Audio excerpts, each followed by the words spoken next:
Hi guys, welcome back to the shop. Hey, today we're going to get back on the YAS1C Yamaha. We're going to do some troubleshooting with it. What we did was we went through the carburetors the last time.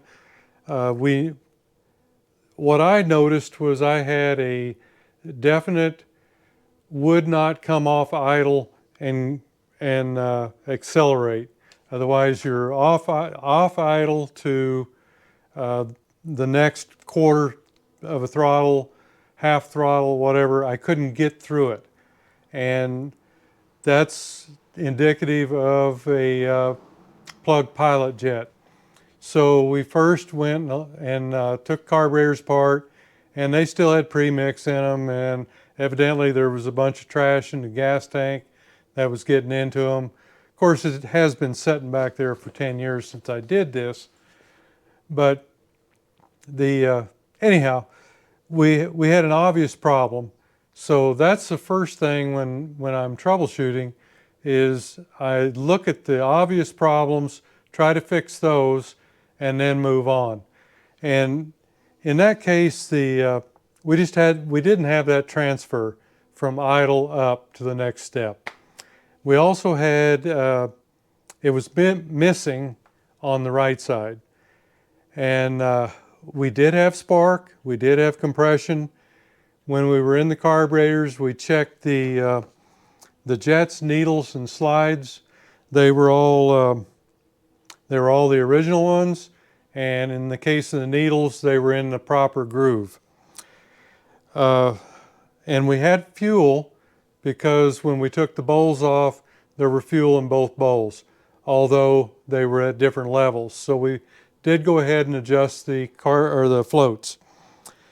One thing that I noticed when we were running it, I could put my hand over the air horn of the right-hand carburetor, and you could get a little bit more pep out of it. It'd fire a little more consistent. So that led me to believe that I wasn't getting enough fuel there. But we verified there was fuel at the carburetor. We also had compression at 95 psi on both sides.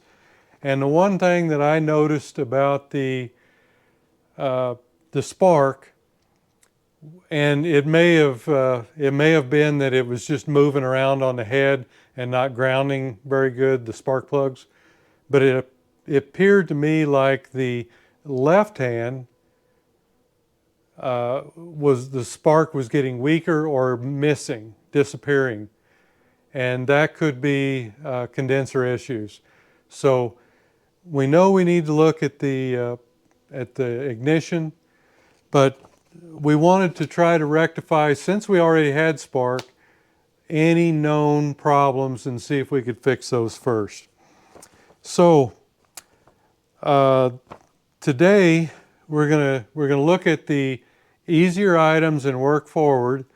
We're going to check the Petcock, we're going to check the baffles, then we're going to go to timing, points, and then we'll sync carburetors. And really, that's all we can do. It's you just have to kind of realize what's going on, try to fix what the immediate problem is, the obvious ones, and then move. You know, if that didn't really help, or if it helped a little bit, then you move on to the next step. And I pretty much stay with the way I look at it. I do the easier things first and work my way up to the more difficult things. So fuel, points, timing, exhaust, compression, and we work our way all the way up to the last thing that you want to do, and that's the leak down test, because there's a lot involved with that. And one thing that I did, I pulled out my manual to look up the points and stuff, find out what the setting was, and lo and behold, I find a little sheet. And This was September of 13 that I was working on this bike.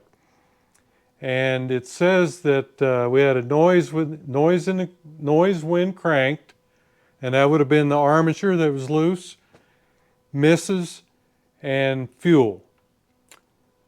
Okay, and clutch was stuck. So what I did then was I cleaned the carbs, put 2 new sets of points, right-hand condenser, evidently I didn't have the left. I did a mag seal, I did a clutch seal, I checked the baffles, I pulled the right-hand pipe, I reversed the coils, and put new caps and wires on the coils. So that's the history. I just had all kinds of stuff that I had in here, and that was one of them. So at least I know now that I did do the seals. It seems obvious because if the armature was loose in there, why replace the armature without doing the seal? And why bust up the clutch and not do the seal while I'm in there? So anyhow, that's where we're at. And now we're going to go over and we're going to start checking the fuel and then the baffle and the ignition and so on and so forth. So let's get to it. Okay, one thing too that we're eliminating by draining this out like this is if we lose fuel flow and there still happens to be some in there, we can check and see if our gas cap is clear or is plugged. Right now everything's running fine. I think we're just about out, but that's another thing you need to eliminate, especially if you're going down the road and you run out of fuel and you know that's what it is. That's one of the first things to check. And you just pop that off, see if it'll run then, and if it does, and if it shuts off again, you know you've got a plugged cap. Okay, I'm sure there'll be a little comes out. But first thing I'm going to do is just pop the bowl, see what's going on there. Screen came out with it. Screen looks pretty clear. And the bowl, let me dump the fuel.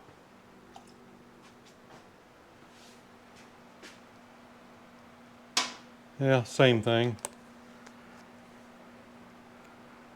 There's the bowl, or the screen. Looks pretty good. It's a little bit in there. I'll probably go blow that out. And the bowl looks pretty good too, just a little tarnish in the bottom. So I'll clean those up. And the next thing we've got here is our Petcock itself.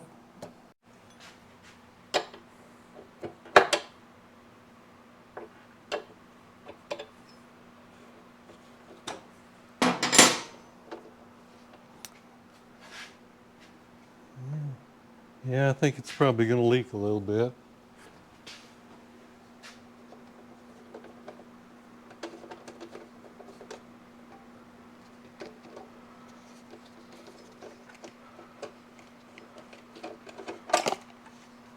And just dropped it in there. It's still leaking a little. Okay, everything looks clean. The reserve filter is where we've been drilling, or we've been pulling from the reserve side. We haven't had enough gas in it to pull from the on, but we're going to check it anyway. Everything looks okay in there. I'll go ahead and pop the selector loose. We'll see what it looks like in there.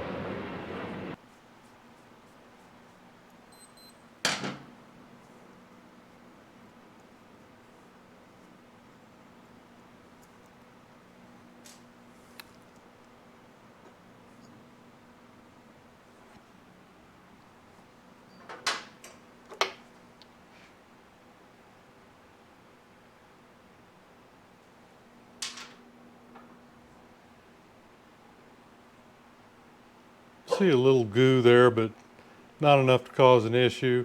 I'll go ahead and blow this out. I'm going to see if I've got a new rubber, and I think that looks like kind of like a normal one. There are a couple different sizes. Anyhow, let me check and see what I've got. Okay, got this, we've got our hole up the middle here.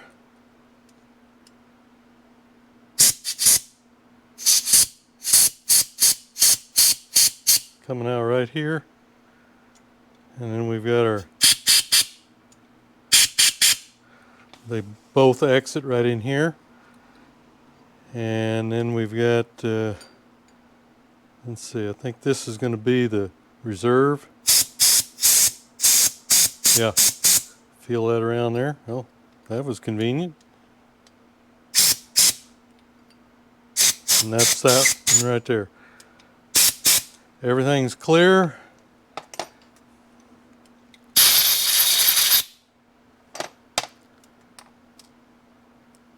See, that was certainly clear, but there's a little bit of goo on it, so we'll see if it'll come out.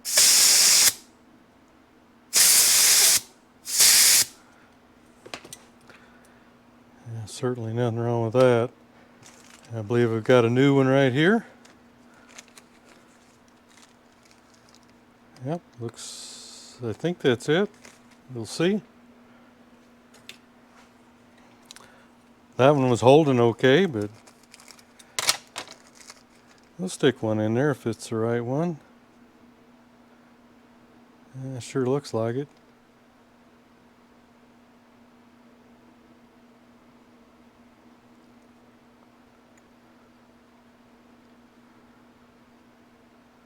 Alright, looks like a winner. Winner, winner, chicken dinner. Okay, let's see here. I like to just put a little bit of grease on that.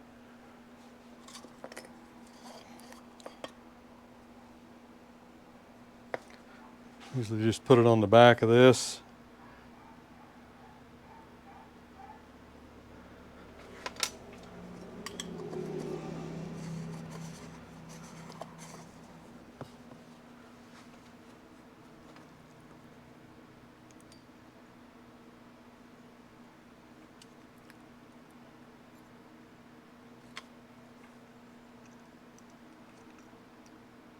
Got our screen back in, and I just use these fiber washers. They usually work pretty good. That little flat plastic or rubber one that Yamaha sells, I think it's almost 10 bucks. I just refuse to do it. Okay, got snug that up. I'll snug it up some more when I get it back on the bike. And I've just got an O-ring here. I usually just use one out of my kit.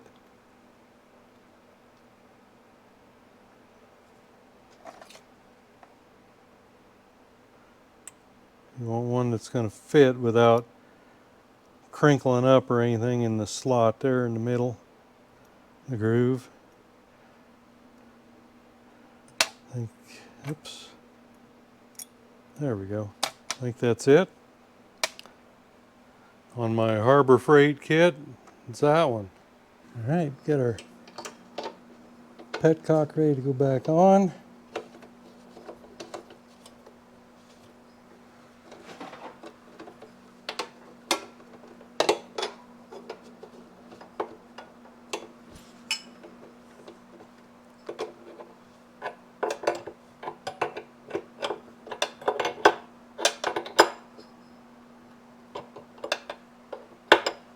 Let's see, I need to back this up just a little bit. Don't want to squish our seal too tight. That should be okay. And now we can go ahead and tighten up our bowl a little bit. And we can get our lines back on.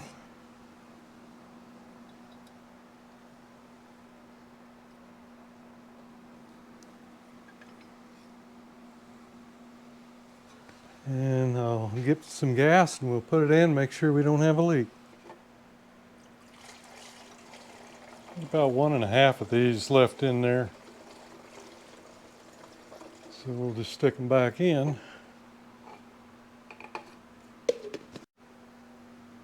Okay, we're on. We're in reserve. And I do have a little bit of a leak. Where's that coming from? Oh, I see what it is. The little spring washer is hanging out right here. That's got me before. So I'll see if I can get that squared away without taking it back off. A little spring washer under there just popped out. I think I got it back in there. Was able to do it getting one screw out.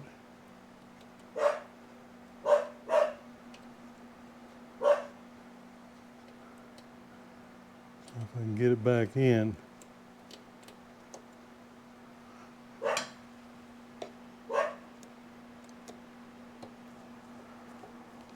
Had a little leak there, but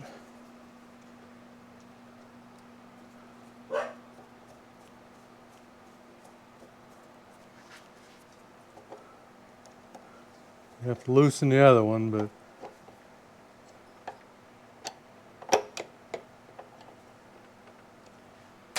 okay. I think that's it. All right, let's see what it does now.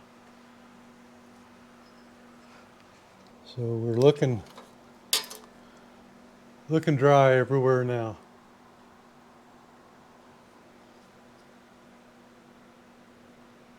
So that's a tip for you. Instead of buying Yamaha's O-ring, you can just use one out of your Harbor Freight kit and use a fiber washer here instead of that little flat $10 O-ring.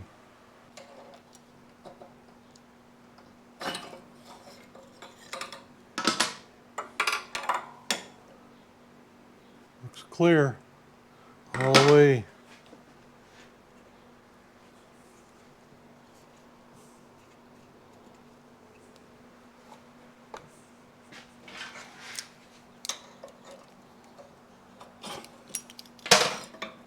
And looks clear.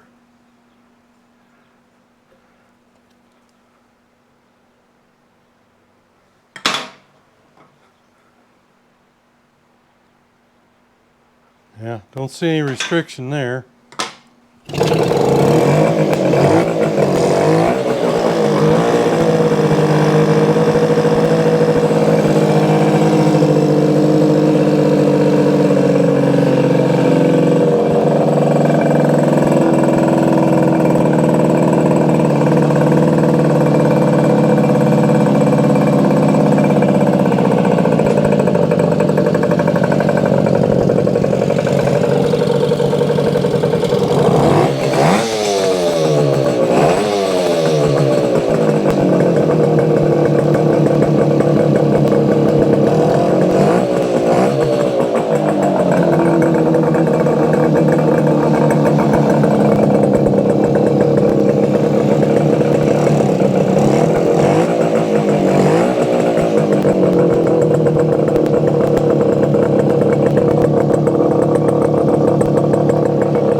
Okay guys, I'm getting ready to put the air cleaners back on. I just want to, I've already gone through this. The adjustment was off a little bit, so I went ahead and adjusted it, and this is how I'm checking this. I did this with the 380 Suzuki also.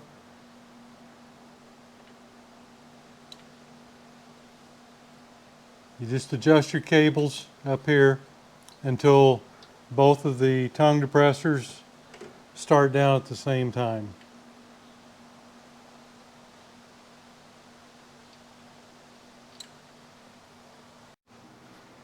I just don't know what else I can do here, so I'm satisfied that whatever is going on somewhere else. Yeah, I caught quite a bit of flack on the tongue depressor deal on the 380 Suzuki, and I don't know, we'll see how much I get here. You just do what works, you know. The 380, it does have some little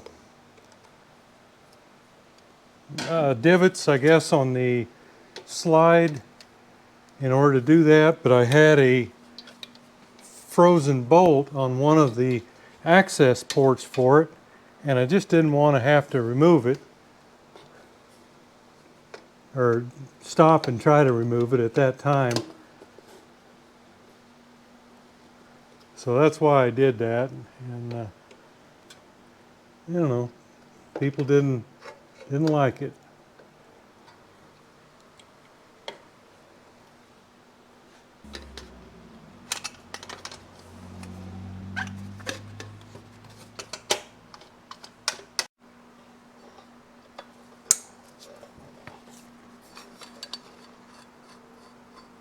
Thought I could get to it from, just be easier if I take this one off.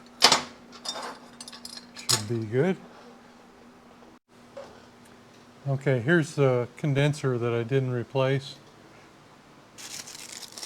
And I've got a new one right here.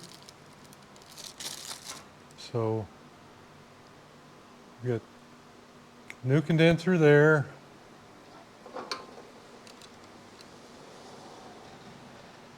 And a new set of points there. Yeah, looks like a new set there too. So we'll double check everything and install our new condenser and see what we can do.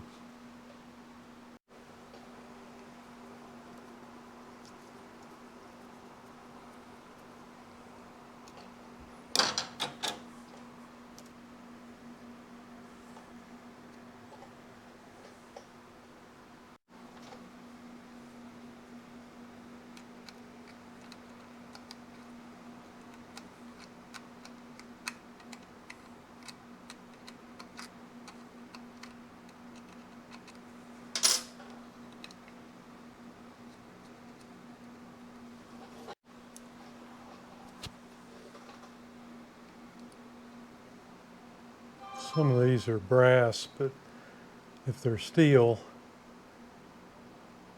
get you a magnet up there, and that way you don't have to chase it. There, see? And then they're little.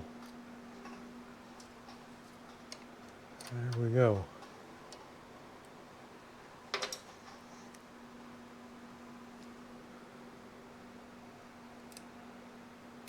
I tell you, yesterday was 102, and today it's rainy and 72.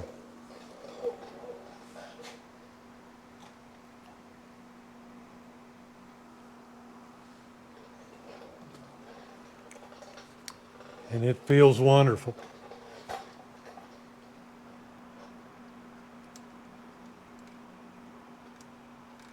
All that heat, just not my thing.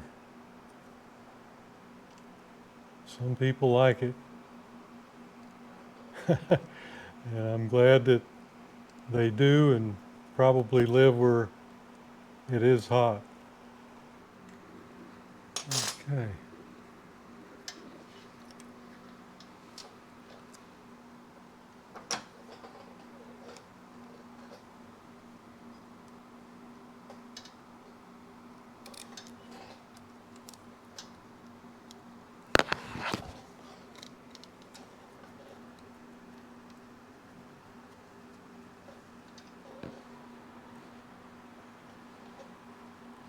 Well, that sure seems like it sticks out awful far. I think I'm gonna have to move it. Yeah, that's how it goes right there.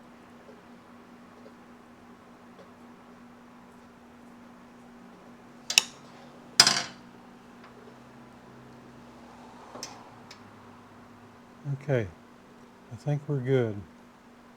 Make sure all that doesn't touch anything. Okay, our point gap is supposed to be 12 to 14 thousandths.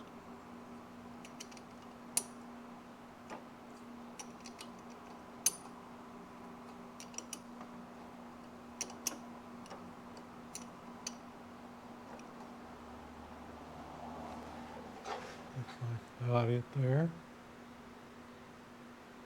It looks like that's a little close.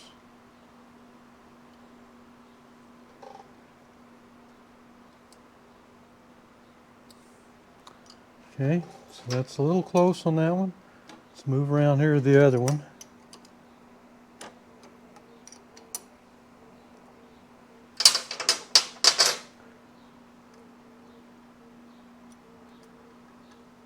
And I believe that one's a little close. Let's see if I can.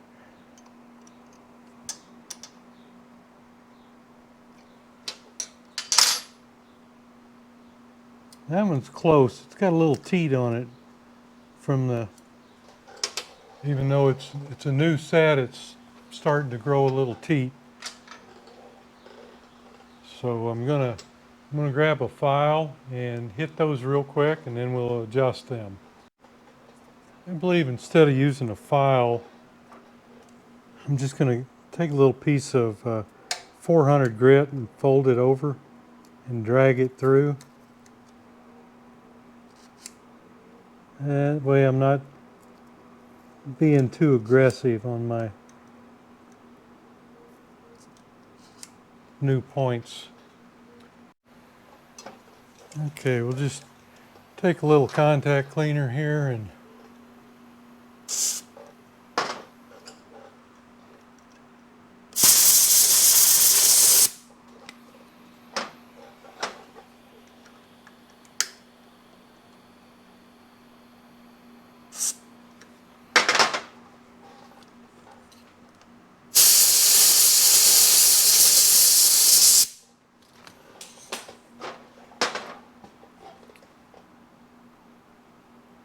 all right, let's get it back around here, see where we're at.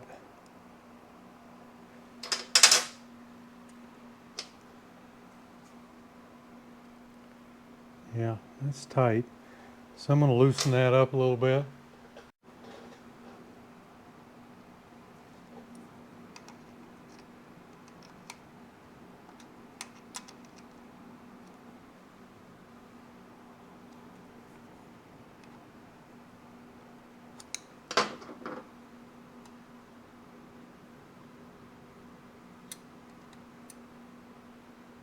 Still a little bit.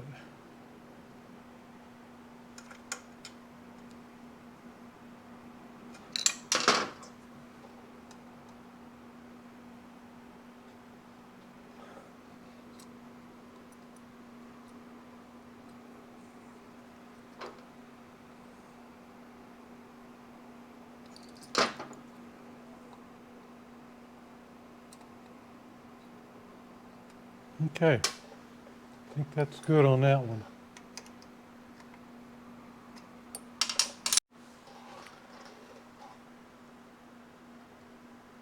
Okay, this one's a little close too. I'm not going to be able to get to the screw because of the wiring up there. That's why they give you a little driver right there.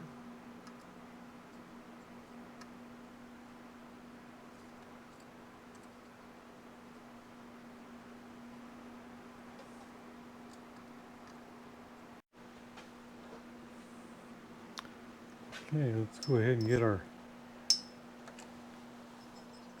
dial indicator in here.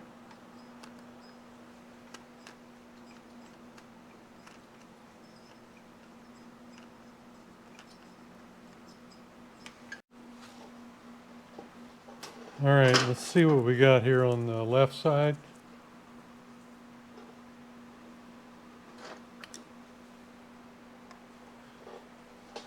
I'm going to turn it this way. If you look right here, you've got an arrow. That's the direction of engine rotation, just like most of the Yamahas.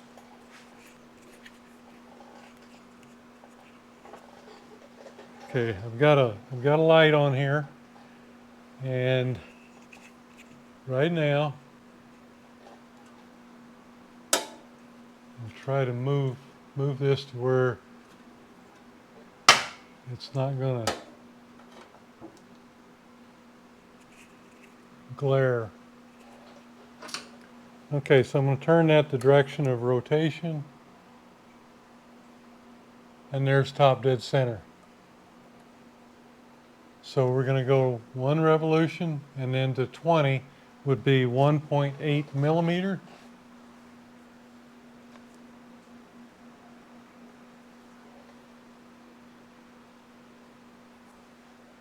Okay, so, and then we're turning it in the opposite direction of rotation. There's 1, and there's 8.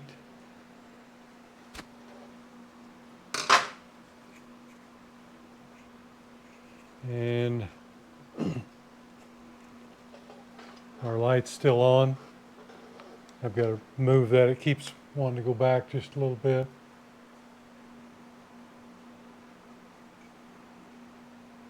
Okay, so there's where the light goes off, and it's at 50 on my dial.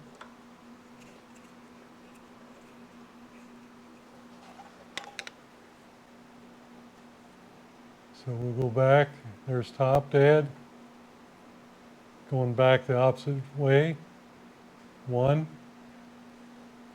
8. And there's where it goes off. So we're 70,000 or 70.70 millimeter. Okay, so we've got to bring that back around over here.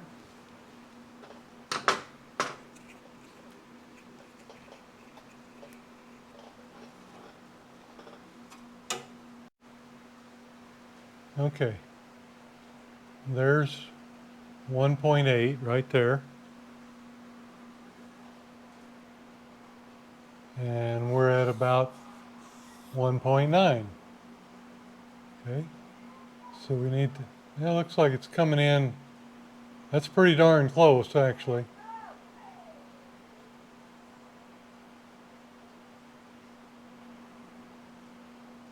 Let me see if I can get it a little closer than that. Okay, I got it pretty close.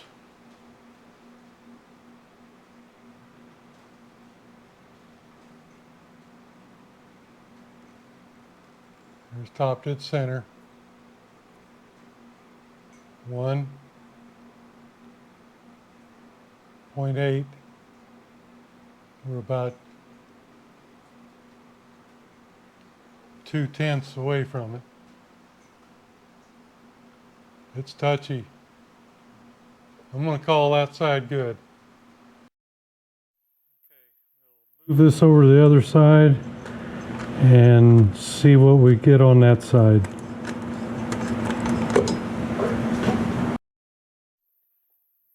Piece of tape around this to try to keep the glare off of the dial indicator. I'm hoping you can see that.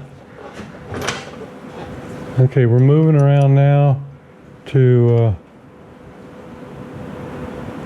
on the other side. Okay, so that's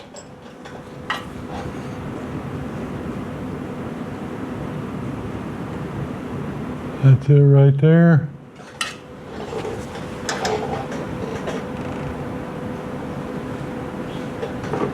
Okay, so we're going to go the opposite direction of engine travel.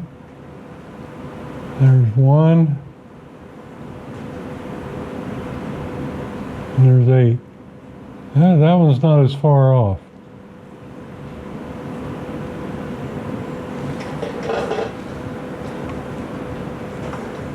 Okay, so I'm going to try to get it a little closer.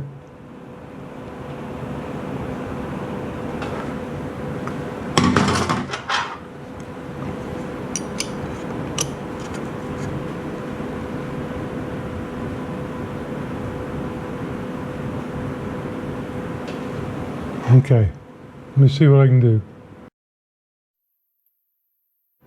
Okay, right about where the other one is. Just almost there. It's pretty touchy, guys. If you've done them before, you know. Okay, I think I'm going to leave that one there.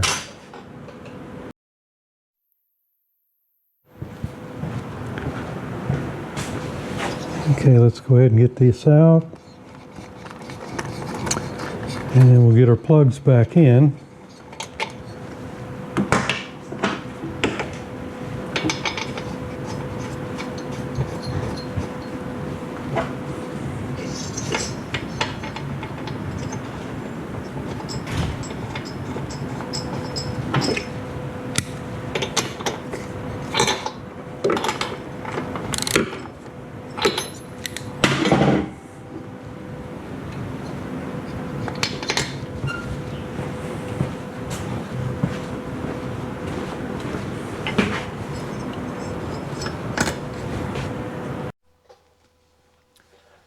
Okay, and I'm going to show you here that you can verify all the timing we just did, or you can do it this way.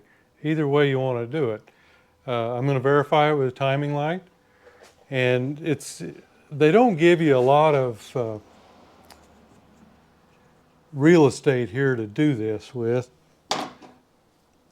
but right here I've highlighted it with some white paint. There's a little mark right there, and there's one on the other side right there. And you've got to kind of highlight that so you can see it. And then you've got a mark right here. You can see a little red line on this marker. And that is your timing light, or your timing mark. So you're going to try to line up those marks. And we're not going to try to line them up. We're just going to see how far they are from doing it with the dial indicator that we just did. So let me get this thing started up, and then we'll look at that.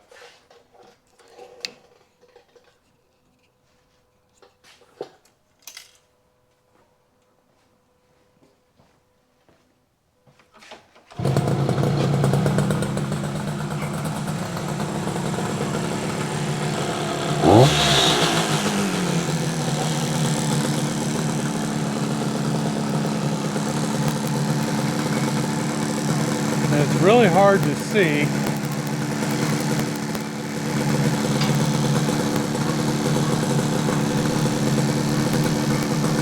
I'm hoping that you can see it. There's the white mark is lined up with the red mark there. I'm going to try to take a picture of that with my camera just in case you can't see it.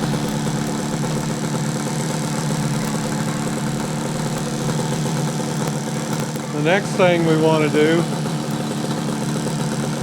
is move our inductive pickup to the other side, to the left side now.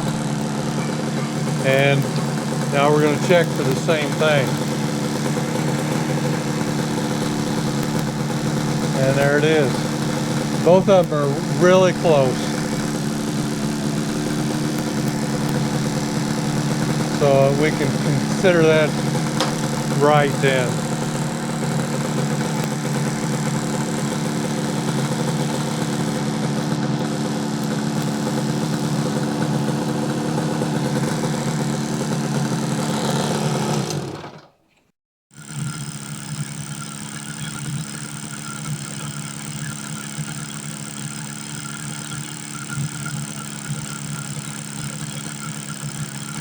Okay, let's get our fuel back on.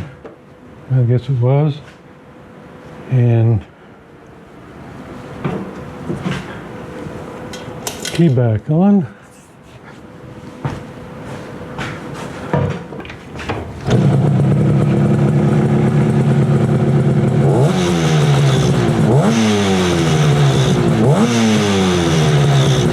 Oh, that sounds good.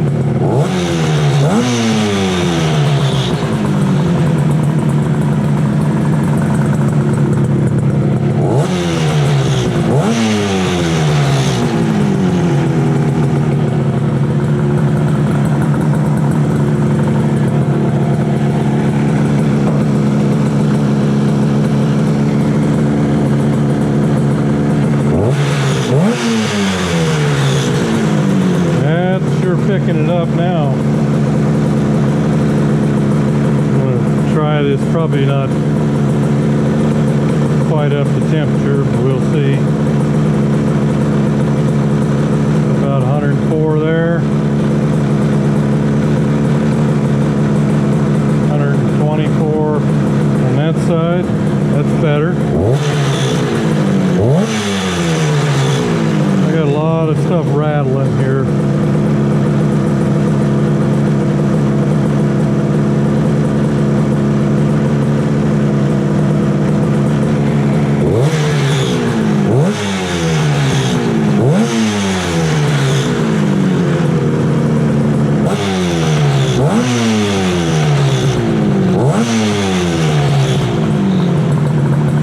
Satisfied that'll calm down after I take it out and ride it. I think this is sounding a lot better.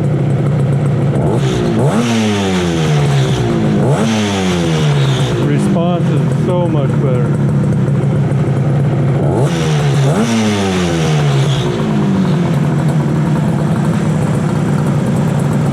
I mean, we could be using some seals, but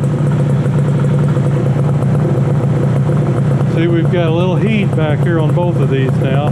Not much, just a little.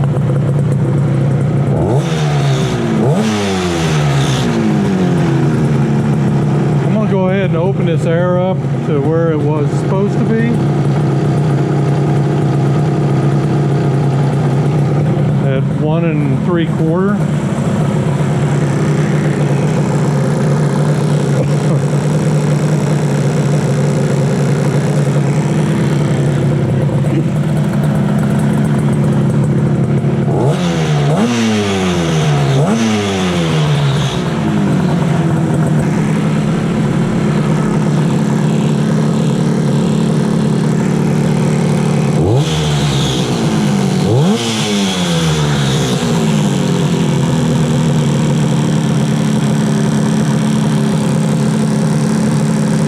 Seeing any real bad sparks. You see a little, but if they get really sparky, that's when you need a condenser usually. That looks about right to me.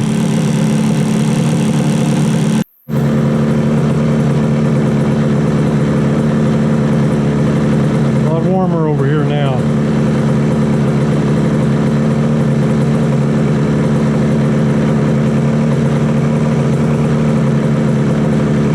Same as the other side.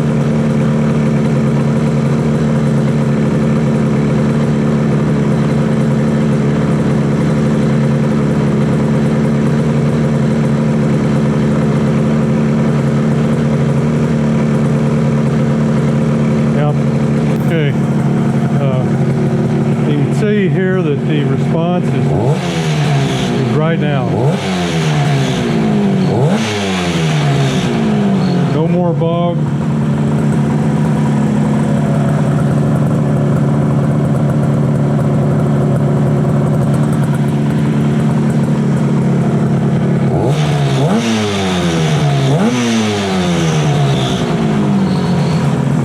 Like I say, it may well be sucking some oil, but I think it'll clear up.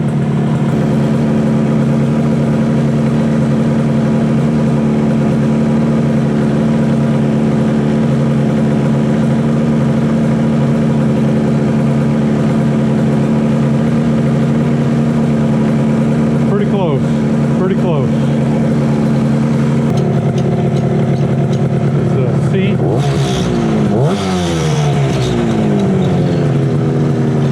Slips under a bolt under the front here, so that's hearing that. I'm probably going to have to get maybe put a piece of rubber hose on it or something.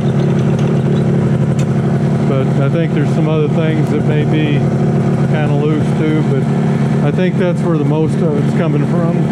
Okay guys, we're going to take it for a little short ride here and just see how it sounds. You'll be hearing the sound. At least you'll be able to tell that it's running okay.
That smoke's way down now.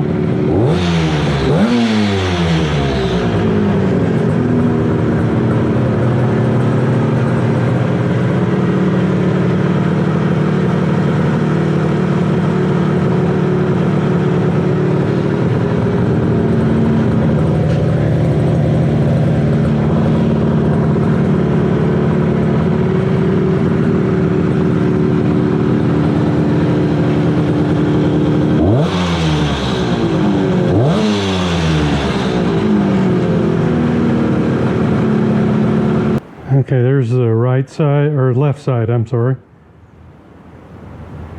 Still a little wet, but it's not running lean, so far anyway. We'll keep an eye on it. Okay, there's the left side, and that was a new plug, remember, we put that in new. It's looking wet, but we'll just keep an eye on it. I'll have to take it out and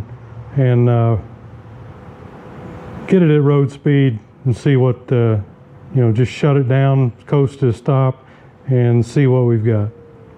Okay, there you have it, guys. We've got this running pretty good. It's running smoothly, really runs good down the road. I think maybe it could use a little bit more timing. Maybe I should have left it around the 1.9 millimeter.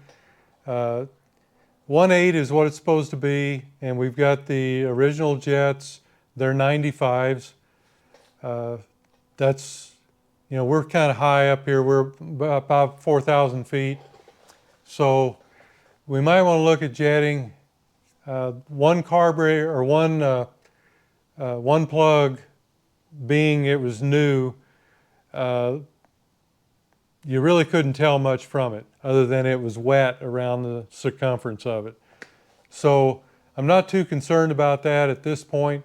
I am going to take this out and I'll do a plug reading and see what the jetting looks like. And if I feel like I can move it up a little bit, I may move it up to 1.9 or something like that. It seems like most of these bikes that you preset at 1.8, you can usually get that. Sometimes you can even go 2 on them. So we may fiddle around with that a little bit.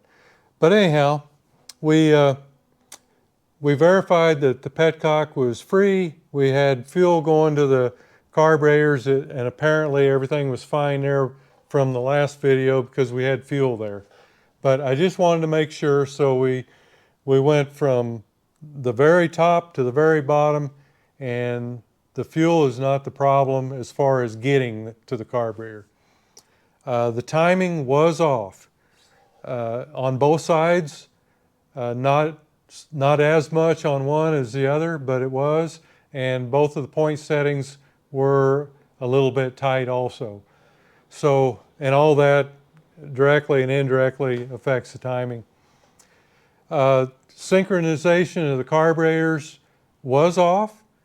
Wasn't a lot, but that's pretty important. So we went ahead and did that. I just went ahead and did it, and then I showed you with the tongue depressors in there how that can work for you. You're just wanting that, you're wanting those to open at the same time. And I did this with the 380 Suzuki I did not too long ago. Caught a lot of flack for that because there is a proper procedure involving the dimples and the slides, but I had one carburetor that I could not get the access plug out of, and I just didn't want to mess with it at the time, so I went ahead and did it with the tongue depressors, and oh my goodness, you would have thought the earth was coming to an end. But we got through that. I'll probably catch some with this one too, but you know, it's just what I do. You know, if you want to do it another way, that's great. This is how I do things. I'm not perfect. I don't do it all the right way. And this was a little more than I wanted to do at the time. I had other things going on. I was still working. You know, excuse after excuse after excuse. But I think we've got it lined out now. This is a sweet bike, and I really wanted to get it running. And I think we've done that, and it sure runs down the road good. But anyhow, timing, carb synchronization, and the pilot jet. Oh, what else was there? The condenser. Really, that's all we did. We verified, checked a lot of stuff, but that's what we adjusted or fiddled with, and it seemed to have paid off. So I think we're at the point where this is just getting it down to the kind of the gnat's butt, trying to get it adjusted in. But all in all, I'm happy with this. I've got to, I did put new tires and, oh, I don't know what it just did a good cleanup on it when it was in here before, along with what the other stuff that I read off. So it doesn't need a lot. I think I put a seat cover on it too. I'm just positive I did. But anyhow, you'll probably see this one a couple more times. We'll be working on it a little bit more. And we've also got other projects to work on. So if you've subscribed, thank you. If not, consider doing that. Consider the thumbs up and the notification icon bell. And I sure appreciate everybody going along for the ride, and we'll see you next video.